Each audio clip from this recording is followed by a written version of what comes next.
News out of Washington, where the scandal of Joe Biden's mishandling of classified documents keeps getting worse for the president.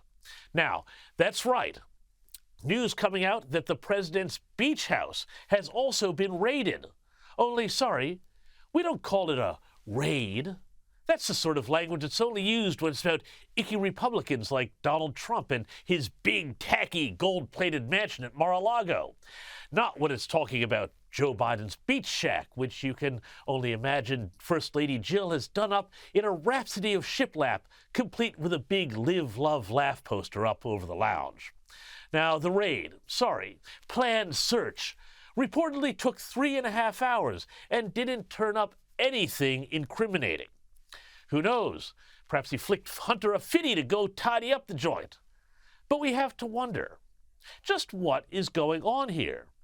Especially because it has also come out this week that there was another raid, planned search, on Joe Biden's other Delaware house back in January 20.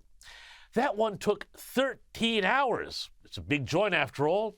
And it did turn up classified documents.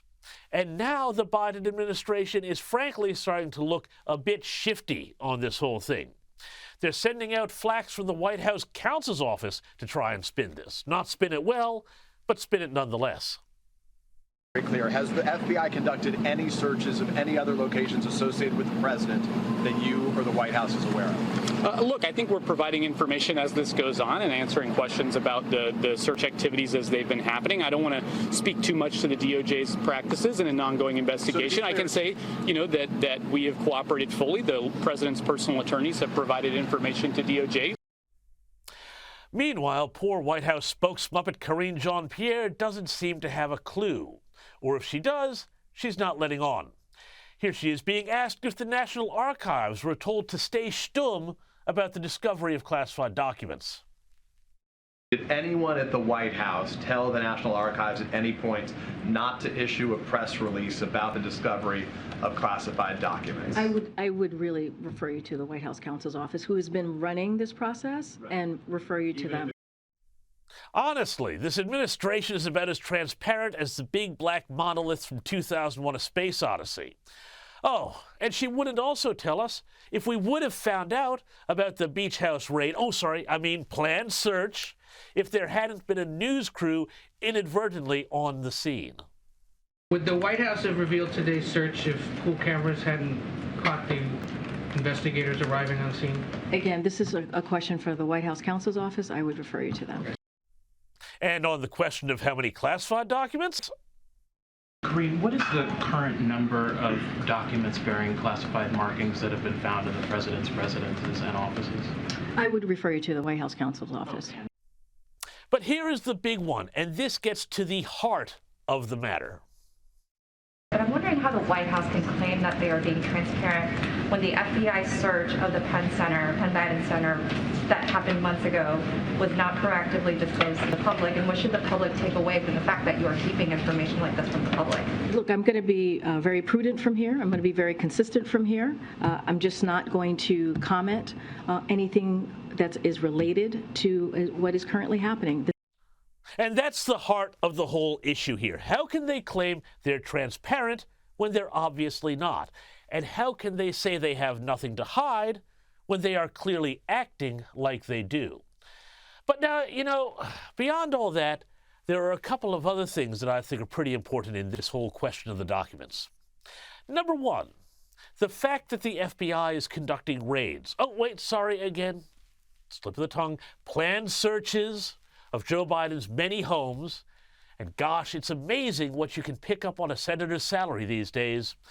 Well, that suggests to me that there is more to this than just some misfiled meeting notes. We saw how before, during, and even after the Trump administration, we saw the way factions within the FBI were willing to manipulate investigations, most notably the entirely bogus Russiagate affair, to interfere with politics and, at its worst, attempt to decide who gets to be president. The fact that this scandal continues to have legs indicates to me that there may well be a push on within what Donald Trump called the swamp to ease Biden off the stage and get him to declare that this will be his one and only term as president. And the directions from which it is being pushed also suggest that this is about keeping all of Joe Biden's problems in a very targeted channel, just the documents. The mission here is to move Biden on, but not find out anything more about potential corrupt behavior by the now president or members of his family that could drag others in Washington down. Which brings us to my second point, and this has huge implications for the next 2 years of politics in America. No matter what the ultimate outcome of these investigations, the fact is that presidential scandals are generally second-term affairs and come about when a president is considered weak, a lame duck. After the loss, barely, but a loss is a loss, of the House to the GOP, Biden is now seen by the left as a spent force. He's old, and were he to run again, he'd be 82 at his next inauguration, with theoretically 4 more years to go as president. And he's now useless to the progressive left that seems to be running things in the Democrat Party. Remember, they propped up Biden, who spent his career in the Senate as something of a moderate, with pretty right-wing positions on some things like segregation and even Roe v. Wade, as a rubber stamp to get Trump out and their agenda through. But now, Biden's not just useless to them without control of Congress, he's actually in the way. Watch this space.